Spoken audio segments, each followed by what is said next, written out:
Do you guys envy having childhood friends? I often hear people say that just being childhood friends is enough to make them fall in love, or that they envy the girls for being so close.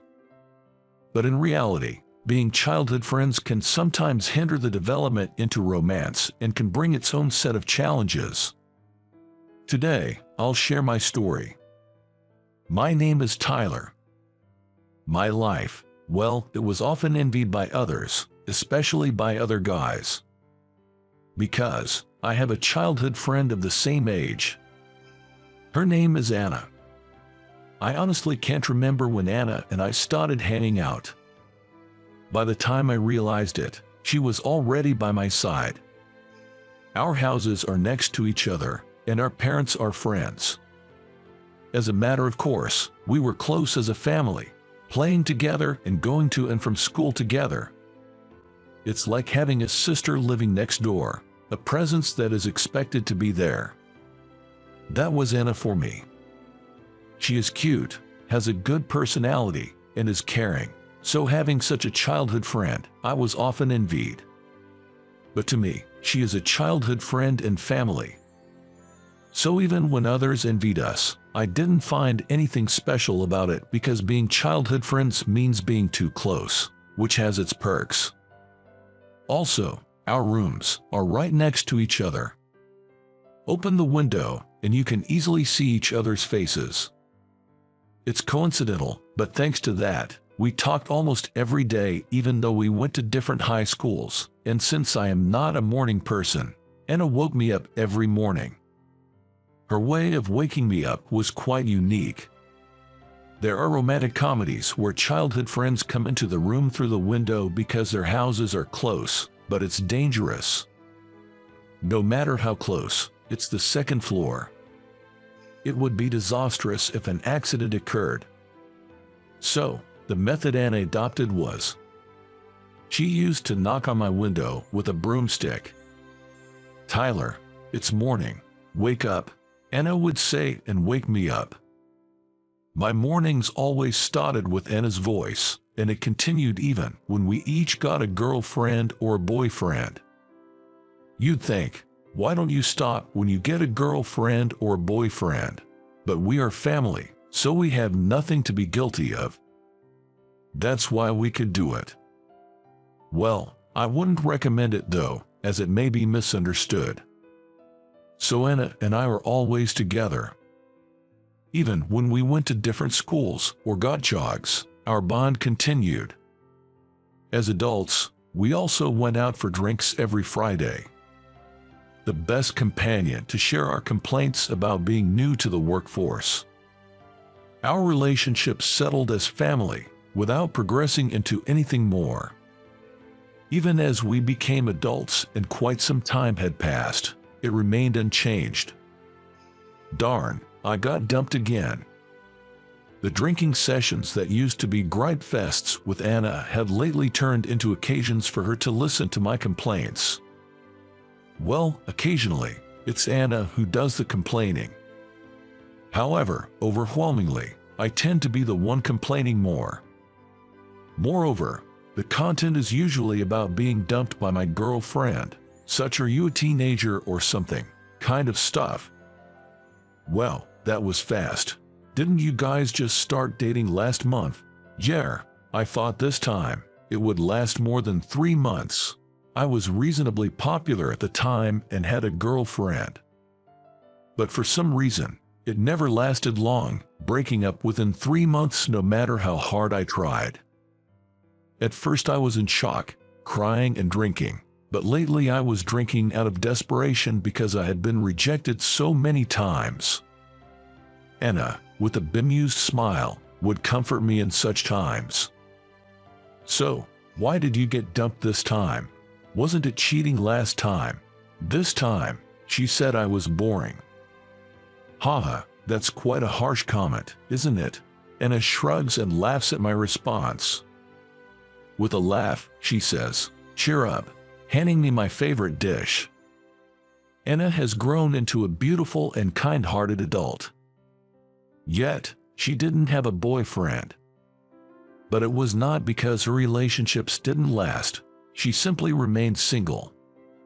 In other words, she was the opposite of me.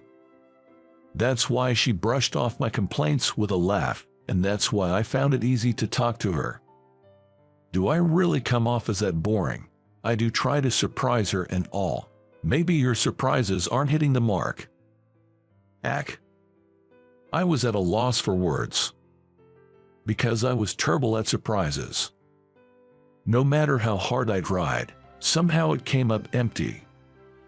For instance, if I give flowers to a girl, she turns out to have allergies and can't stop sneezing, and gets really mad afterward. Or if I book a restaurant for our anniversary, she calls it too overbearing. Nothing ever went right. But breaking up in just 1 month is still shocking. Sigh, I'm done. I'll just distract myself with my hobbies. Hobbies. I've gotten into camping recently. It's fun. Yes, I've recently discovered the joy of the outdoors. Being in the vastness of nature, setting up my own tent, and living there. Facing the overwhelming nature made my own worries seem trivial, and I could truly feel I'm alive. That feeling was incredibly refreshing, and I've become quite hooked, going camping repeatedly.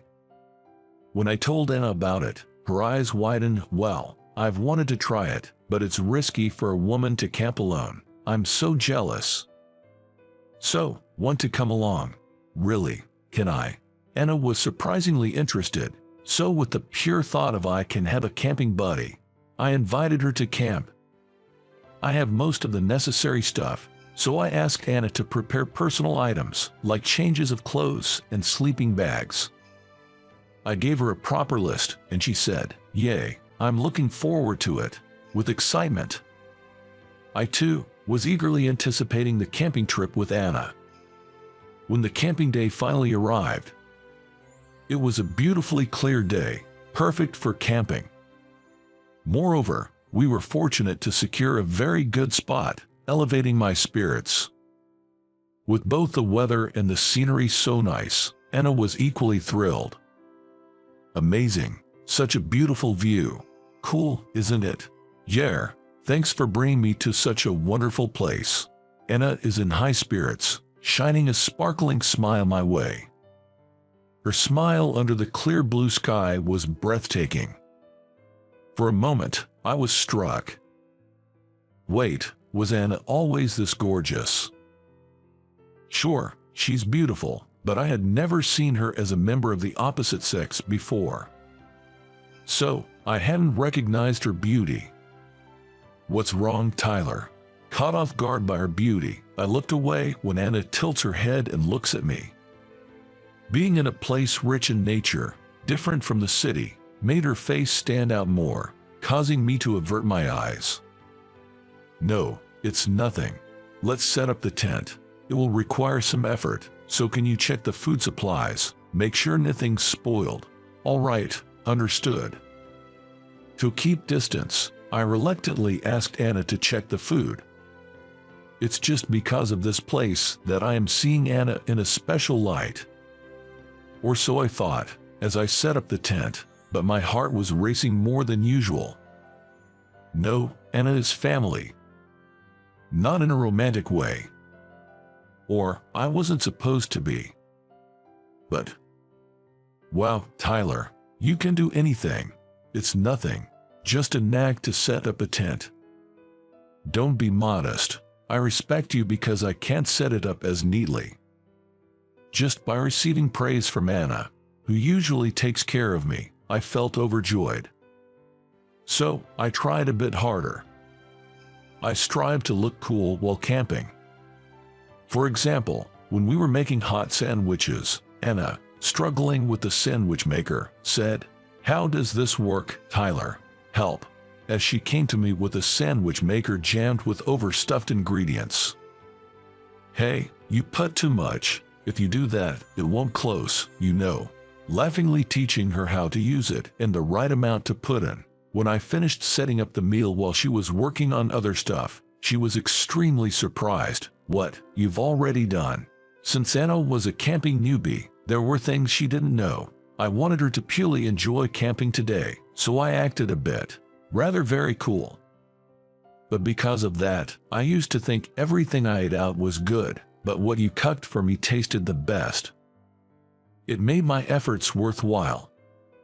Taking the lead in camping, teaching her the ropes, seeing Anna laugh so joyfully. Usually, Anna looks after me, but I found myself wanting to see her smile all day, and before I knew it, I was looking after her during the camp. Trying hard to see her smile. Before I realized it, it was already dusk. The time flew by so fast, it felt a little lonely. Gathering around the campfire, thinking the day was already over. It was fun today, thank you, Tyler. Please, let's go camping again. When Anna said that, I felt I wanted to be with her like today, always. We've lived like family all along, always together. But I didn't want that kind of together. I wanted to be a real family with Anna. That's what I felt. But this feeling is probably too late. Until recently, I've considered Anna family. Surely, she must feel the same. That's why she came camping with me. She doesn't see me as a man. Knowing this makes me so sad. I found myself murmuring while staring at the campfire. It would be nice if we could always be together like today. I found myself muttering that. Honestly, I thought I had blown it. I would be told, we're always together, aren't we? But contrary to my expectation, there was no response from Anna. I looked at Anna, wondering why. She was blushing more than the campfire. I'm taken aback by the response, and I can't help but blurt out in surprise. It was completely unexpected, and I was bewildered too, but Anna bashfully says, "Don't say such things here, it'll give the wrong impression." Anna said that and looked down. Misunderstanding.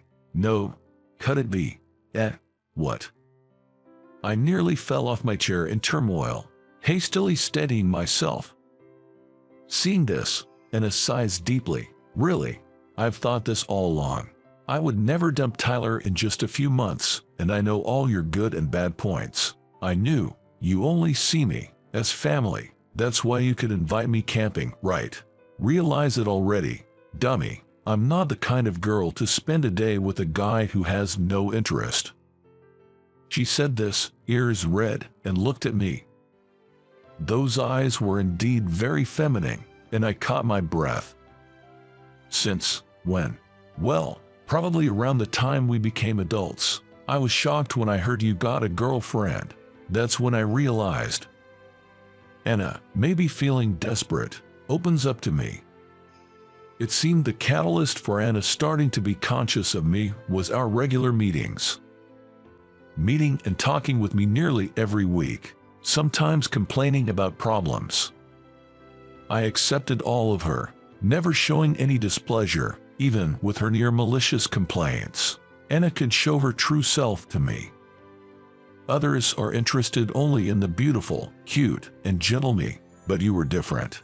You never rejected any part of me, and I was happy for it. But Anna knew I didn't see her as the opposite sex. So she wanted to stay by my side at least as family, and had always been a good family member to me. When I realized that, I felt my face getting hot. Anna had been caring about me all this time. I'm ashamed I didn't notice it, and I don't want to make Elle endure anymore. Anna, I'm sorry, because I didn't notice. It's fine, really. It was me who fell in love with you. I don't want to make you feel that way anymore. I know it's convenient, but Anna, I thought you looked really beautiful today. I want to become a real family with you, so, will you be my girlfriend? My voice echoes well in the quiet night of the campsite. But I was desperate. I wonder if Anna understood my words. She smiled happily and says, "Finally, I've been waiting for those words." She said this and hugged me. I was such a fool not to notice someone so important so close to me. I will make her happy for the rest of her life. I made up my mind. Well, it seems the camping will end on a good note, but life doesn't always go well. What do we do? Seriously. Just before going to bed, we realized the sleeping bag Anna brought was broken. The zipper won't open, and when Anna tried to force it opens somehow, but only half of it. If it broke and couldn't be zipped up, it could be used as a blanket. This halfway open state means you can only put one leg inside. This defeats the purpose of a sleeping bag. I have a pretty large sleeping bag, and if we try hard, Anna can fit in it. But I thought of lending Anna my sleeping bag, but Anna would feel uncomfortable. So I hesitantly ask, "Get in." Then Anna, with her face red, nods. Man, what a situation. Sleeping in the same sleeping bag on the first night of being together. But well, nothing untoward. After all, the sleeping bag was just the right size. And doing anything in this place would be disrespecting Anna's parents, who treated me like family, and above all, my dad would say, "What are you doing?" and might punch me. So, I swear firmly in my heart not to do anything. I'm sorry, Tyler. It's tight, isn't it? Not at all. It feels just right. I say that, and Anna, smiling, says, "That's the kind of kindness I love. Good night." And she goes to sleep, leaving such a bombshell. Come on, give me a break. This is, tight in many ways, but I'm a man. I'll endure. Our first camping trip went well. Our relationship also changed a lot. In fact, it progressed quickly because we were practically together. Of course, we both dated with marriage in mind, and we soon met each other's parents, but both my and Anna's parents were friends, so there was no opposition. On the contrary, Tyler is like a son to us. We're glad to have him as a part of our family. We're so happy to have Anna as our daughter. There's nothing more joyful than this, and with that, the joy was immense. It was a festive atmosphere, and the meeting of both families didn't differ much from usual family outings. Well then, my parents and Anna's parents were overjoyed and offered us some incredible drinks, which was nice. And then, I proposed to her after dating for 1 year. Please stay with me forever. It was such a cliché, but I surprised her with her favorite flowers and a ring. I'm happy you remembered my favorite flowers. I love you so much. You have to make me happy or I'll be mad, she said, shedding tears as she slid the ring onto my finger. We were too close to realize, but we were each other's irreplaceable and important existence. Realizing this took some time, but I have no regrets if I can spend my lifetime with Anna. Anna felt the same, as did our families. Our relationship was an open book to our parents, and they, like us, often went out for drinks. They would even visit each other's homes for drinking parties. At those times, they would talk about the parent thing, wondering what they would do if our children brought home a partner. And it seems that they each thought the ideal partner for their child was the other's child.